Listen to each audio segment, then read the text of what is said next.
Hi hello, SSLCയുടെ പുതിയ ക്ലാസ്സിലേക്ക് എല്ലാവർക്കും സ്വാഗതം. എല്ലാവരും സുഖമായിട്ടിരിക്കുന്നില്ല അല്ലേ? ക്ലാസ്സുകൾ കേൾക്കാൻ അറ്റൻഡ് ചെയ്യാൻ എല്ലാവരും റെഡിയല്ലേ? എങ്ങനെയാ ഫിസിക്സ് ഒക്കെ പഠിക്കാൻ എല്ലാവർക്കും ഇഷ്ടമാണോ അല്ലേ? ഇഷ്ടമായാലും ഇല്ലെങ്കിലും പഠിച്ചല്ലേ പറ്റൂ അല്ലേ?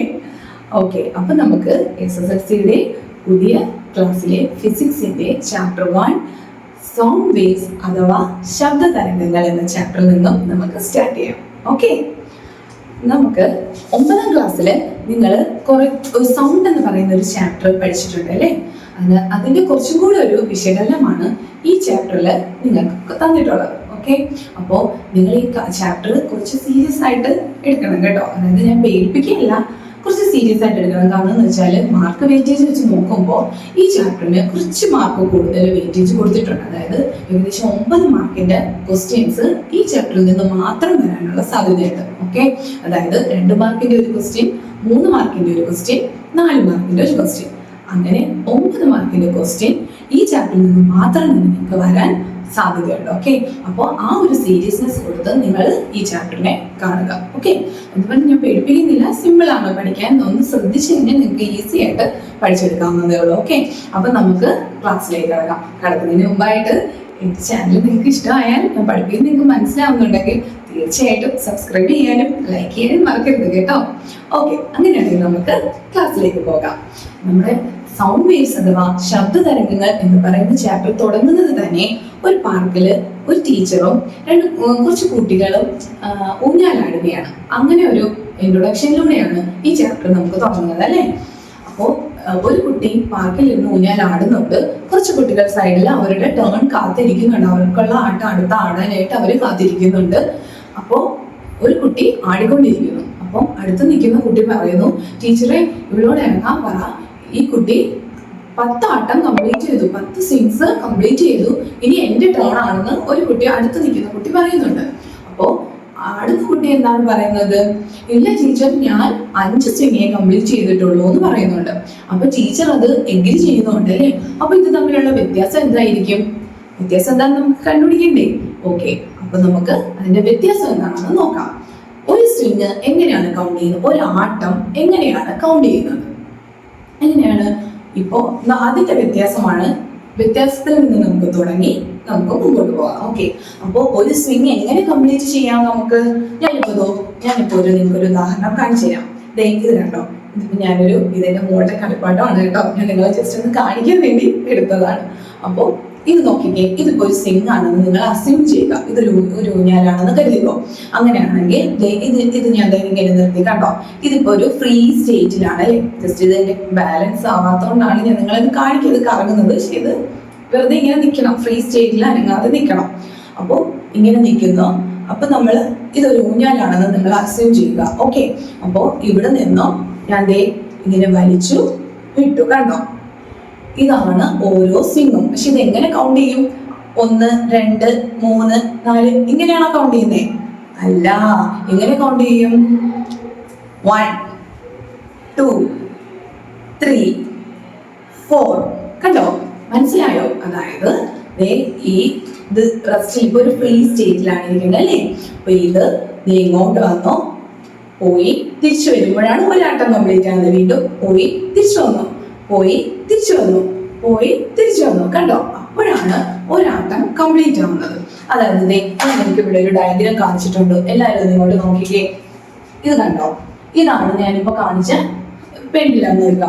ഞാനിപ്പോ ഇത് ഒരു സ്വിങ് ആണെന്ന് നിങ്ങൾ കരുതുക. ഓക്കെ, അപ്പൊ ഇതാണ് ഈ സ്വിങ് ഫ്രീ സ്റ്റേറ്റിൽ നിൽക്കുകയാണ്. ഫ്രീ സ്റ്റേറ്റ് അല്ലെങ്കിൽ നിശ്ചലാവസ്ഥയിൽ നിൽക്കുകയാണ്. സ്വതന്ത്രാവസ്ഥ അല്ലെങ്കിൽ ഇക്വിലിബ്രിയം പൊസിഷൻ എന്ന് പറയും. ഇക്വിലിബ്രിയം പൊസിഷൻ എന്നതിനെ പറയും അല്ലേ? അങ്ങനെയാണെങ്കിൽ ഈ ഫ്രീ സ്റ്റേറ്റിൽ നിന്നും ഈ ഊഞ്ഞാലിനെ നമ്മൾ ഇങ്ങോട്ട് വന്ന് വിട്ടു കണ്ടോ. അപ്പൊ ഇവിടുന്ന് ഇങ്ങനെ വന്നു തിരിച്ചു പോയി. അപ്പോഴാണ് ഒരാട്ടം കംപ്ലീറ്റ് ആവുന്നത്. അതായത് ഇപ്പൊ നമ്മൾ ഓയിൽ നിന്ന് തുടങ്ങുകയാണെങ്കിൽ എങ്ങനെയാ ഒരാട്ടം എങ്ങനെ കംപ്ലീറ്റ് ചെയ്യും? ഓയിൽ നിന്ന് തുടങ്ങുന്നു വെച്ചോ. ഓയിൽ നിന്ന് വന്ന് എയിൽ പോയി, തിരിച്ച് ഓയിൽ വന്ന് ബിയിലേക്ക് പോയി, തിരിച്ച് ഓയിൽ വരുമ്പോഴാണ് ഒരാട്ടം ഒരു സ്വിങ് കംപ്ലീറ്റ് ആയി എന്ന് പറയുന്നത് അല്ലേ? അല്ലാതെ ഇങ്ങോട്ട് പോയിട്ട് ഇവിടെ വന്നപ്പോ ഒരു ആട്ടം കംപ്ലീറ്റ് ചെയ്യാന്ന് പറയാൻ പറ്റുമോ? ഇല്ല. അല്ലെങ്കിൽ അങ്ങോട്ട് പോയിട്ട് ഇവിടെ വന്നപ്പോ ഒരാട്ടം കംപ്ലീറ്റ് ചെയ്യാന്ന് പറയാൻ പറ്റുമോ? ഇല്ല. എങ്ങനെയാണ് ഒരു ആട്ടം നമ്മൾ കൗണ്ട് ചെയ്യുന്നത്? ഒരു സ്വിങ് എങ്ങനെ കൗണ്ട് ചെയ്യാം? ഇവിടുന്ന് തുടങ്ങി ഈ ഫ്രീ സ്റ്റേറ്റിൽ നിന്നും തുടങ്ങി O എന്ന പോയിന്റിൽ നിന്ന് തുടങ്ങി എയിലേക്ക് പോയി, തിരിച്ച് ഒയിലേക്ക് വന്നു, ബിയിലേക്ക് പോയി, തിരിച്ച് ഒയിൽ വരുമ്പോഴാണ് ഒരു സ്വിങ് കംപ്ലീറ്റ് ചെയ്തു അല്ലെങ്കിൽ ഒരാട്ടം കംപ്ലീറ്റ് ചെയ്തു എന്ന് പറയുന്നത് അല്ലേ? അങ്ങനെയാണെങ്കിൽ ഒരാട്ടം ഇപ്പൊ എയിൽ നിന്നാണ് തുടങ്ങുന്നതെന്ന് വെച്ചാലോ എങ്ങനെയായിരിക്കും? എവിടെയാണോ തുടങ്ങി എയിൽ നിന്ന് തുടങ്ങി ബിയിലേക്ക് പോയി തിരിച്ച് എയിൽ വരണം. അപ്പോഴാണ് ഒരാട്ടം കംപ്ലീറ്റ് ആയി അല്ലെങ്കിൽ ഒരു സ്വിങ് കംപ്ലീറ്റ് ആയി എന്ന് പറയുന്നത് അല്ലേ? അങ്ങനെയാണെങ്കിൽ ഇവിടെ നോക്കി, നമ്മൾ ഇതിന് ഫ്രീ സ്റ്റേറ്റിൽ നിന്നും ഇതിനുണ്ടാകുന്ന മാക്സിമം ഡിസ്പ്ലേസ്മെന്റ് എത്രയാണ്? മാക്സിമം ഡിസ്പ്ലേസ്മെന്റ് അതായത് നമ്മുടെ ഈ സ്വിങ്ങിനെ നമ്മൾ ഇങ്ങോട്ട് ഉണ്ടാകുന്ന മാക്സിമം ഡിസ്പ്ലേസ്മെന്റ് അല്ലെങ്കിൽ ഇവിടുന്ന് ബിയിലേക്ക് കണ്ടോ ഉണ്ടാകുന്ന മാക്സിമം ഡിസ്പ്ലേസ്മെന്റ് ആണ്. എത്രയാണ് ഡിസ്പ്ലേസ്മെന്റ് ഇവിടെ കൊടുത്തേ? എ അല്ലേ? മാക്സിമം ഡിസ്പ്ലേസ്മെന്റ് ഏതാണ്? എ. അങ്ങനെയാണ് അതാണ് എന്തെന്ന് പറയുന്നത്? ആയതി അഥവാ ആംപ്ലിറ്റ്യൂഡ് എന്ന് പറയുന്നത്. അതായത് സ്വതന്ത്രാവസ്ഥയിൽ നിന്നും ആ വസ്തുവിന് ഉണ്ടാകുന്ന മാക്സിമം ഡിസ്പ്ലേസ്മെന്റ് അല്ലെങ്കിൽ മാക്സിമം സ്ഥാനാന്തരത്തിന്റെ അളവാണ് എന്തെന്ന് പറയുന്നത്? ആയതി എന്ന് പറയുന്നത്. ടെക്സ്റ്റിൽ കൊടുത്തിരിക്കുന്ന കുറച്ച് ക്വസ്റ്റ്യനിലേക്ക് പോവാം. Okay, what is the initial position of the swing when it starting oscillating from its free state? അതായത് ഈ ഫ്രീ സ്റ്റേറ്റിൽ നിന്നും ഊഞ്ഞാൽ സ്വതന്ത്രാവസ്ഥയിൽ നിന്നും ദോലനം ആരംഭിക്കുന്ന സ്ഥാനം ഏതാണ്? സ്വതന്ത്രാവസ്ഥയിൽ നിന്നും ഈ ഓക്സിലേഷൻ ദോലനം ആരംഭിക്കുന്ന സ്ഥാനം ഏതാണ്? എ ആണോ, ഒ ആണോ, ബി ആണോ? ഏതാണ്? എയിലാണോ, ബിയിലാണോ? അല്ല, സ്വതന്ത്രാവസ്ഥയിൽ നിന്നും ഈ ഊഞ്ഞാല് ദോലനം ആരംഭിക്കുന്ന സ്ഥാനം ഏതാ? ഓ അല്ലേ? അപ്പൊ ഇവിടെ നിന്നാണ് ആരംഭിക്കുന്നത്? ഓയിൽ നിന്നും. അങ്ങനെയാണെങ്കിൽ ഓക്സിലേഷൻ എന്ന് പറഞ്ഞാൽ എന്താണ്? ദോലനം അഥവാ ഓക്സിലേഷൻ എന്ന് പറയുന്നത് എന്താണ്? Oscillation is a periodic motion in which an object moves to and fro. To and fro എന്ന് വെച്ചാൽ എന്താ? അങ്ങോട്ടും ഇങ്ങോട്ടും ഉള്ള ആട്ടത്തിനെയാണ് to and fro. അതായത് അങ്ങോട്ടും ഇങ്ങോട്ടും ഉള്ള ആട്ടത്തിനെയാണ് to and fro അല്ലെങ്കിൽ back and forth എന്നൊക്കെ പറയാം. അതായത് ഇതാണ് ഇവിടെ മെയിൻ. അതായത് to and fro. Oscillation is a periodic motion in which an object moves to and fro at regular intervals of time about its equilibrium position. ഒരു തുലന സ്ഥാനത്തെ ആസ്പദമാക്കി, അതായത് ഈ സ്വതന്ത്ര സ്ഥാനങ്ങളുടെ equilibrium പൊസിഷനെയാണ് തുലന സ്ഥാനം എന്ന് പറയുന്നത്. ഒരു തുലന സ്ഥാനത്തെ ആസ്പദമാക്കി കൃത്യമായ ഇടവേളകളിൽ ഒരു സമയത്തിലാണ് അല്ലെ ഞാൻ കാണിച്ചു തന്നില്ലേ, ഇങ്ങനെ അങ്ങോട്ടും ഇങ്ങോട്ടും ഒരു ഇത്ര സെക്കൻഡിൽ ഒരു ദോലനം. അത് തുലന സ്ഥാനത്തെ ആസ്പദമാക്കി കൃത്യമായ ഇടവേളകളിൽ ഒരു വസ്തുവിന് ഉണ്ടാകുന്ന ഒരു ഇരുവശങ്ങളിലേക്കുമുള്ള ചലനമാണ് എന്തെന്ന് പറയുന്നത്? ദോലനം. ഒരു വസ്തു തുലന സ്ഥാനത്തെ ആസ്പദമാക്കി കൃത്യമായ ഇടവേളകളിൽ ഇരുവശത്തേക്കും ചലിക്കുന്നതാണ് എന്ത്? ദോലനം അഥവാ ഓക്സിലേഷൻ. ഓക്സിലേഷൻ എന്താണ്? നിങ്ങൾ പഠിച്ചു വെക്കണം, ഡെഫിനിഷൻ പഠിച്ചു വെക്കണം. Oscillation is a periodic motion in which an object moves to and fro at regular intervals of time about its equilibrium position. Okay അല്ലേ? ഓക്സിലേഷൻ എന്താണെന്ന് മനസ്സിലായില്ലേ? അതേ കണക്ക് തന്നെ നമ്മൾ പറഞ്ഞ അടുത്ത ക്വസ്റ്റ്യൻ എന്താണ്? ഈ ഫിഗർ നോക്കിക്കേ. ഈ ഫിഗറിൽ what is the maximum displacement to one side from the equilibrium state അല്ലെങ്കിൽ ഇക്വിലിബ്രിയം പൊസിഷൻ? ഈ ഇക്വിലിബ്രിയം പൊസിഷനിൽ നിന്നും ഒരു സൈഡിലേക്ക് ഉണ്ടാവുന്ന മാക്സിമം ഡിസ്പ്ലേസ്മെന്റ് അല്ലെങ്കിൽ മാക്സിമം സ്ഥാനാന്തരം ഇവിടെ എത്രയാണെന്ന് നമ്മൾ പറഞ്ഞു? എ ആണെന്ന് പറഞ്ഞു അല്ലേ? അപ്പോൾ എ ആണ് എന്തെന്ന് പറയുന്നത്? ആയതി അഥവാ പറഞ്ഞേ ആംപ്ലിറ്റ്യൂഡ് അല്ലേ? ആംപ്ലിറ്റ്യൂഡിന്റെ സിമ്പൽ ആണ് എ എന്ന് പറയുന്നത് അല്ലേ? The magnitude of maximum displacement to one side from its equilibrium position is amplitude. അങ്ങനെയാണെങ്കിൽ ആംപ്ലിറ്റ്യൂഡിനെ നമുക്ക് എങ്ങനെ ഡിഫൈൻ ചെയ്യാം?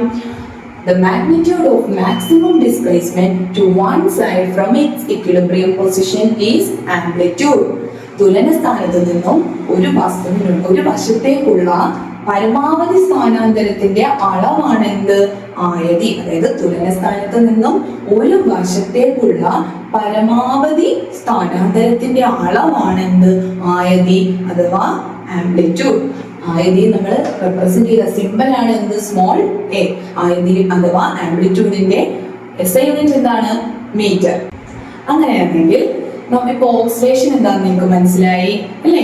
അപ്പൊ നമുക്ക് അങ്ങനെയാണെങ്കിൽ ഒരു ക്വസ്റ്റ്യൻ ചോദിക്കാം, give more examples of oscillatory motion, അല്ലെങ്കിൽ ദോലന ചലനത്തിന് കുറച്ച് ഉദാഹരണങ്ങൾ നൽകുക എന്നൊക്കെ ഒരു ക്വസ്റ്റ്യൻ വരാൻ സാധ്യതയുണ്ട് അല്ലെ. അങ്ങനെയാണെങ്കിൽ നിങ്ങൾ അതിന് കുറച്ച് ഉദാഹരണം നിങ്ങൾക്ക് തന്നെ പറയാൻ പറ്റുമോ? നിങ്ങൾ കണ്ടിട്ടുണ്ടായിരിക്കും, ഡെയിലി ലൈഫിലൊക്കെ കണ്ടിട്ടുണ്ടായിരിക്കും അല്ലെ.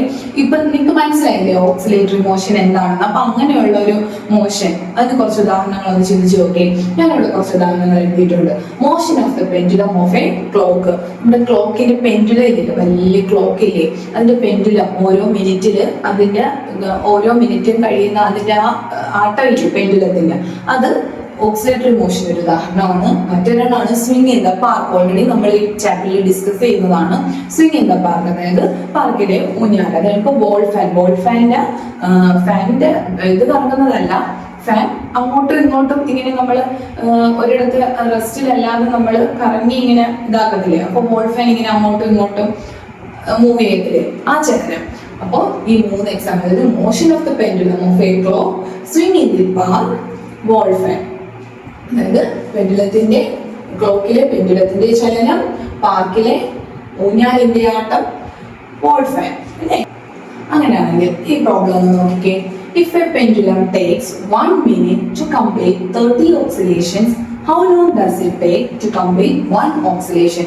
അതായത് ഇപ്പൊ ഒരു പെൻഡുലം 30 ഓക്സിലേഷൻ കംപ്ലീറ്റ് ചെയ്യാൻ 1 മിനിറ്റ് എടുക്കുകയാണെങ്കിൽ ഒരു ഓക്സിലേഷൻ കംപ്ലീറ്റ് ചെയ്യാൻ എത്ര സമയം എടുക്കും എന്നാണ് ഇവിടെ ചോദിച്ചേക്കുന്നത്.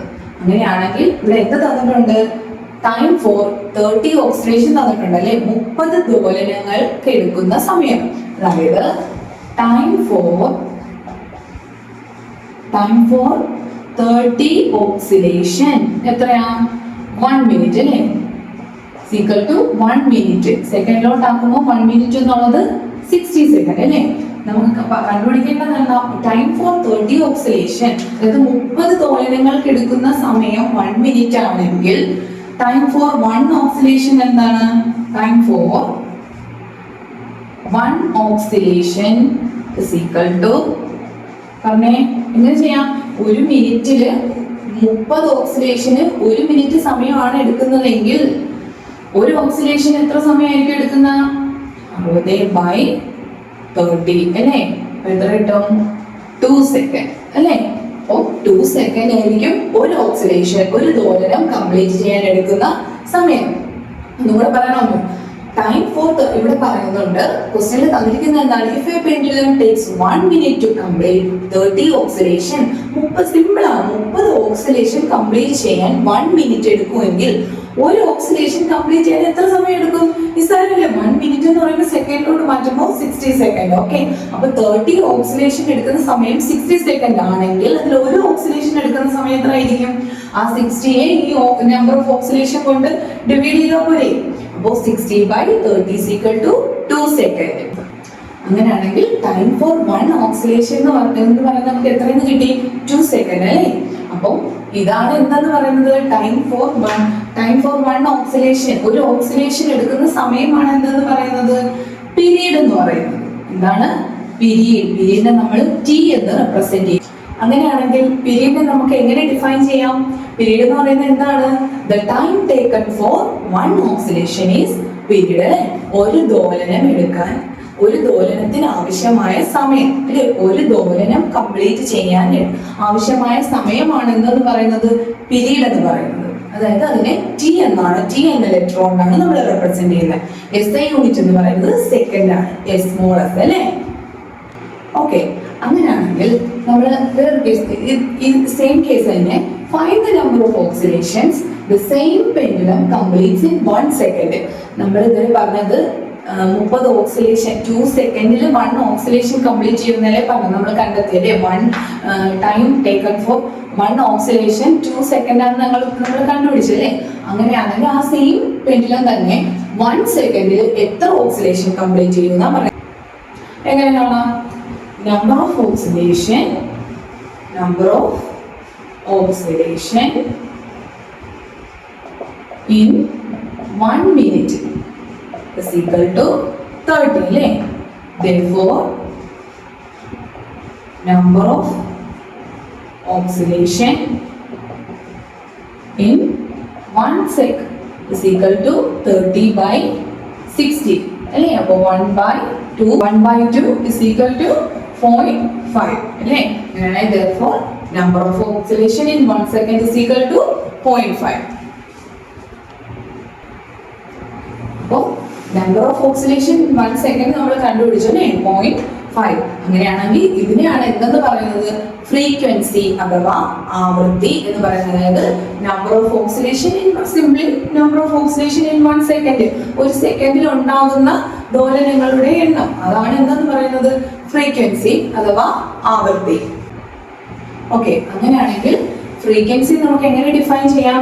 ഫ്രീക്വൻസി എന്ന് പറഞ്ഞാൽ the number of oscillation in 1 second is called frequency. അതായത് ഒരു സെക്കൻഡിൽ ഉണ്ടാകുന്ന ദോലനങ്ങളുടെ എണ്ണമാണ് എന്ത്? ഫ്രീക്വൻസി. അതിനെ ഡിനോട്ട് ചെയ്യുന്നത് ചെറിയ ലെറ്റർ, അതായത് സ്മോൾ ലെറ്റർ എഫ് കൊണ്ടാണ് ഫ്രീക്വൻസിയെ ഡിനോട്ട് ചെയ്യുന്നത്. അതിന്റെ SI യൂണിറ്റ് എന്ന് പറയുന്നത് ഹെഡ്സ് ആണ്. ഓക്കെ, എല്ലാവർക്കും മനസ്സിലായോ? ഫ്രീക്വൻസി അഥവാ ആവൃത്തി. ഫ്രീക്വൻസിയുടെ മലയാളം എന്താ? ഫ്രീക്വൻസി അഥവാ ആവൃത്തി. ആവൃത്തി എന്ന് പറഞ്ഞാൽ എന്താണ്? ഒരു സെക്കൻഡിൽ ഉണ്ടാവുന്ന ദോലനങ്ങളുടെ എണ്ണമാണ് എന്ത്? ഫ്രീക്വൻസി. സ്മോൾ ലെറ്റർ എഫ് കൊണ്ട് അതിനെ നമ്മൾ സൂചിപ്പിക്കുന്നു. അതിന്റെ SI യൂണിറ്റ് എന്താണ്? ഹെഡ്സ്. ഓക്കെ, അങ്ങനെയാണെങ്കിൽ നമുക്ക് ഇവിടെ ടെക്സ്റ്റിൽ ഒരു എക്സ്പെരിമെന്റ് തന്നിട്ടുണ്ട്. അതിന്റെ നമുക്ക് let's find the period and frequency of a pendulum by swinging in low amplitude. നിങ്ങളിത് +1 പോകുമ്പോൾ +2 പോകുമ്പോഴത്തേക്ക് നിങ്ങൾ ചെയ്യുന്ന ഒരു എക്സ്പെരിമെന്റ് ആണ് സിമ്പിൾ പെൻഡുലം എന്ന് പറയും. അപ്പൊ നമുക്ക് അത് ജസ്റ്റ് നമുക്ക് ഇങ്ങനെ ചെയ്ത് നോക്കാം. അതായത് നമുക്കിവിടെ എന്തൊക്കെ കണ്ടുപിടിക്കണം? ഫ്രീക്വൻസി കണ്ടുപിടിക്കണം, ടൈമും പീരീഡ് കണ്ടുപിടിക്കണം അല്ലേ? അപ്പൊ അങ്ങനെ നമുക്ക് ഇവിടെ ലെങ്ത് ഓഫ് ദി പെൻഡുലം തന്നിട്ടുണ്ട്. അതായത് ഒരു സിമ്പിൾ പെൻഡുലം, അതായത് ഇങ്ങനെ ഒരു സ്റ്റാൻഡ് ആണ്. ആ സ്റ്റാൻഡിൽ ഒരു സിമ്പിൾ പെൻഡുലം ഇങ്ങനെ ഒരു ബോബ് ആണ്. ഇതാണ് അതിന്റെ ലെങ്ത് എന്ന് പറയുന്നത്. ഇത് അതിന്റെ ബോബ്, ഇതിന്റെ ഇവിടം വരെയാണ് നമ്മുടെ ലെങ്ത് നോക്കുന്നത് കേട്ടോ. അങ്ങനെ ആവുമ്പോൾ നമുക്ക് ലെങ്ത് ഓഫ് ദി പെൻഡുലം ഇവിടെ നിങ്ങൾക്ക് ടെക്സ്റ്റ് ബുക്കിൽ തന്നിട്ടുണ്ട്. ലെങ്ത് ഓഫ് ദി പെൻഡുലം 25 ആവുമ്പോൾ ടൈം ടേക്കൺ ഫോർ 10 ഓക്സിലേഷൻ നമുക്കൊരു 10 ഇടാം. ഈ 10ന് 60 ലെങ്ത് കൊടുക്കുമ്പോൾ 15, 100ൽ 20 അങ്ങനെ കൊടുക്കുക. അങ്ങനെ പീരീഡ് എങ്ങനെ കണ്ടുപിടിക്കാം? 10/10 അല്ലേ? Equal to 1. 15 ആവുമ്പോഴോ 15/10 അപ്പോൾ 1.5. 20 ആവുമ്പോൾ 20/10. നമ്പർ ഓഫ് ഓക്സിലേഷൻ 10 അല്ലേ? ടൈം 20 ഈക്വൽ ടു എത്ര? 2. നമുക്ക് പീരീഡ് കിട്ടി അല്ലേ? അങ്ങനെയാണെങ്കിൽ ഫ്രീക്വൻസി കണ്ടുപിടിക്കണം. ഫ്രീക്വൻസി കണ്ടുപിടിക്കാൻ number of oscillation by time അല്ലേ? അങ്ങനെയാണെങ്കിൽ ഫ്രീക്വൻസി എങ്ങനെ കണ്ടുപിടിക്കും? പറഞ്ഞേ 10/10 ഈക്വൽ ടു 1. 10/15 ഈക്വൽ ടു 0.67 അല്ലേ? 10/20 ഈക്വൽ ടു 0.5 അല്ലേ? അങ്ങനെയാണെങ്കിൽ ഇവിടെ ഒന്ന് ചെക്ക് ചെയ്ത് നോക്കി. ഇപ്പം ഇത് തമ്മിലുള്ള റിലേഷൻ ഒന്ന് നോക്കിയേ. എന്താണ് തമ്മിലുള്ള ഇതെന്ന് നോക്കിയേ.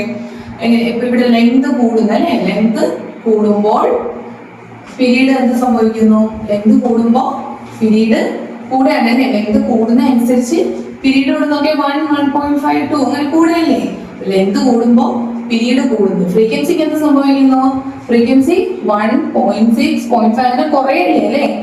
അപ്പോ ലെങ്ത് കൂടുമ്പോ പീരീഡ് കൂടുന്നു, ഫ്രീക്വൻസി കുറയുന്നു അല്ലേ? അങ്ങനെ നമുക്ക് എങ്ങനെ എഴുതാം?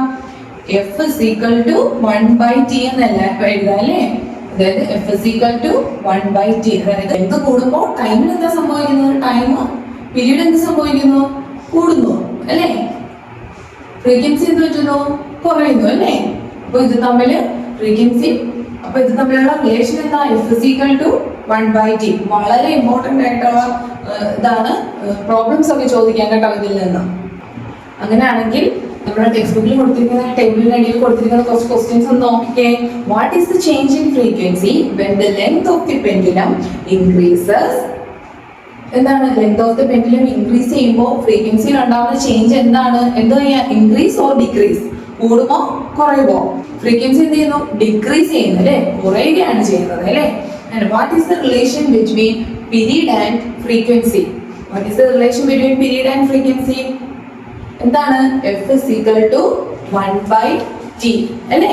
അതായത് as the period increases, period കൂടുമ്പോ എന്താ ചെയ്യുന്നത്? ഫ്രീക്വൻസി കുറയുന്നു. As the period increases frequency decreases. അതായത് ഇത് തമ്മിൽ ഇൻവേഴ്സ്ലി പ്രൊപ്പോർഷണൽ ആണ്, അതായത് വിപരീത അനുപാതത്തിലാണെന്ന് പറയാം അല്ലെ. അതാണ് F is equal to 1/T.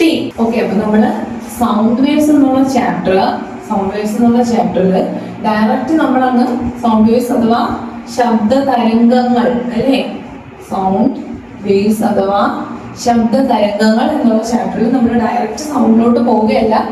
നമുക്ക് ഇതിനൊരു 3 ഭാഗമായിട്ട് തിരികെ ഒരു ചാപ്റ്റർ ഉണ്ട്. അങ്ങനെയാണെങ്കിൽ നമ്മൾ ആദ്യം കുറച്ച് മോഷനെ കുറിച്ച് പറഞ്ഞ് പിന്നീട് വേവ്സിലേക്ക് വന്ന് പിന്നെ ആണ് സൗണ്ട് ആ ഒരു കംപ്ലീറ്റ് ഇതിലോട്ട് നമ്മൾ വരുന്നത്. അതായത് അതിന്റെ ഒരു ആദ്യ ഭാഗമായി നമുക്ക് ഇതിനെ 3ആയിട്ട് തിരിച്ചാൽ നമ്മൾ മോഷന്റെ അതായത് ഓക്സിലേഷൻ പഠിച്ചു അല്ലേ, ഓക്സിലേറ്ററി മോഷൻ, അതിനെ കുറിച്ച് കുറച്ച് കാര്യങ്ങൾ. പിന്നെ വേവ്സിലോട്ട് വരും, പിന്നെയാണ് നമ്മൾ എന്ത് സൗണ്ടിലേക്ക് കടക്കുന്നത് അല്ലേ. അങ്ങനെ ആകുമ്പോൾ നമ്മൾ ഈ ഒരു ഭാഗം ഓക്സിലേഷന്റെ ഭാഗത്തുള്ള കാര്യങ്ങൾ എഴുതാൻ നമ്മൾ പഠിച്ചു കഴിഞ്ഞു അല്ലേ. ഓക്സിലേഷന്റെ ഭാഗമായിട്ടാണ് നമ്മൾ ഓക്സിലേഷൻ എന്താണെന്ന് പഠിച്ചു, പിന്നെ പീരീഡ് എന്താണെന്ന് പഠിച്ചു. ഓക്സിലേഷൻ അഥവാ ദോലനം, ഓക്സിലേഷൻ അഥവാ ദോലനം. ഓക്കെ, അപ്പം പീരീഡ് എന്താണെന്ന് പഠിച്ചു, അതായത് സമയം നമ്മൾ ഒരു ഓക്സിലേഷൻ എടുക്കുന്ന time taken four one oscillation ആണ് പീരീഡ് അല്ലേ, അത് പഠിച്ചു. ആംപ്ലിറ്റ്യൂഡ് അഥവാ ആയതി, ഫ്രീക്വൻസി അഥവാ ആവൃത്തി, അത് തമ്മിലുള്ള റിലേഷൻ അല്ലേ, relation between frequency and time, ഇത് തമ്മിലുള്ള റിലേഷൻ എന്താണെന്ന് നമ്മൾ പഠിച്ചു. ഇതിന്ന് അങ്ങനെയാണ് നമ്മൾ ഇത്രയും കാര്യങ്ങൾ ഓക്സിലേഷന്റെ ആ ഒരു ഭാഗം നമ്മൾ കംപ്ലീറ്റ് ചെയ്തു അല്ലേ. അപ്പൊ ഇതിൽ നിന്ന് വരാനുള്ള കുറച്ച് ക്വസ്റ്റ്യൻസ് ഒന്ന് നമുക്കൊന്ന് നോക്കിയാലോ. കാരണം ഇതിന് നമുക്ക് ഓക്സിലേറ്ററി മോഷനെ ബേസ് ചെയ്ത് തന്നെ ഒബ്ജക്റ്റ് ചിലപ്പോ പിന്നെ ഓക്സിലേറ്ററി മോഷൻ ദ ഒബ്ജക്ട്സ് മൂവ്സ് എന്ന് പറഞ്ഞു ചോദിക്കാം. ഏത് രീതിയിലാണ് ഒബ്ജക്റ്റ്, അതായത് ദോലന ചലനത്തിൽ വസ്തു എങ്ങനെ നീങ്ങുന്നു എന്ന് ചോദിക്കാം. അതായത് നമ്മൾ ആദ്യം പറഞ്ഞില്ലേ, വർത്തുളമായിട്ടാണോ, മുകളിലേക്കാണോ, താഴേക്കാണോ, അങ്ങനെ കുറച്ച് ഓപ്ഷൻ ചിലപ്പോൾ ടു ആൻഡ് ഫ്രോ, അങ്ങോട്ടും ഇങ്ങോട്ടും ഇരുവശങ്ങളിലേക്കും അങ്ങനെയൊക്കെ തന്നിട്ട് കുറച്ച് മൂവ്മെന്റ്സ് അല്ലാതെ തന്നിട്ട് ഇത് താഴെ തന്നിരിക്കുന്നവയും ഏത് രീതിയിലാണ് മൂവ് ചെയ്യുന്നത് അങ്ങനെ ചോദിക്കാം ക്വസ്റ്റ്യൻ. പിന്നെ വേറെ ക്വസ്റ്റ്യൻ എന്ന് പറഞ്ഞാൽ ഇപ്പം താഴെ കൊടുത്തിരിക്കുന്നവയിൽ ദോലന ചലനത്തിന് ഒരു ഉദാഹരണം പറഞ്ഞു, ചിലപ്പം സ്പിന്നിങ് ടോപ്പ്, അങ്ങനെയൊക്കെ കുറച്ച് എക്സാമ്പിൾ വേറെ കുറച്ച് ഉദാഹരണം തന്നിട്ട് ചോദിക്കാം. ചിലപ്പോൾ സിമ്പിൾ പെൻഡിൽ അങ്ങനത്തെ ഒരു ഓപ്ഷൻ തന്നേക്കാം, അങ്ങനെ ചോദിക്കാം. പിന്നെ എന്താ, പിന്നെ ചോദിക്കാം നമ്മുടെ ഇക്വിലിബ്രിയം പൊസിഷനെ കുറിച്ച് ചോദിക്കാം. എവിടെ നിന്നാണ് വസ്തു അതുലന ബിന്ദു, അതായത് നമ്മൾ പറഞ്ഞില്ലേ ഓ, അതെവിടെ, ആ സ്ഥാനത്തിന്റെ പേര് ചോദിക്കാം, ഇക്വിലിബ്രിയം പൊസിഷൻ എന്നുള്ളത്. ഓക്കെ, അപ്പൊ നമ്മൾ ഇന്നിവിടെ പഠിച്ച ഇത്രയും ഭാഗങ്ങൾ നിങ്ങൾക്ക് നല്ലതുപോലെ മനസ്സിലായെന്ന് ഞാൻ വിചാരിക്കുന്നു. നിങ്ങൾക്ക് എന്തെങ്കിലും ഡൗട്ട് ഉണ്ടെങ്കിൽ നിങ്ങൾ കമന്റ്സിൽ ചോദിക്കുക കേട്ടോ.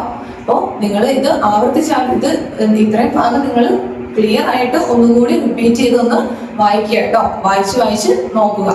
ഇനി അടുത്ത ഭാഗമായിട്ട് നമുക്ക് വീണ്ടും കാണാം.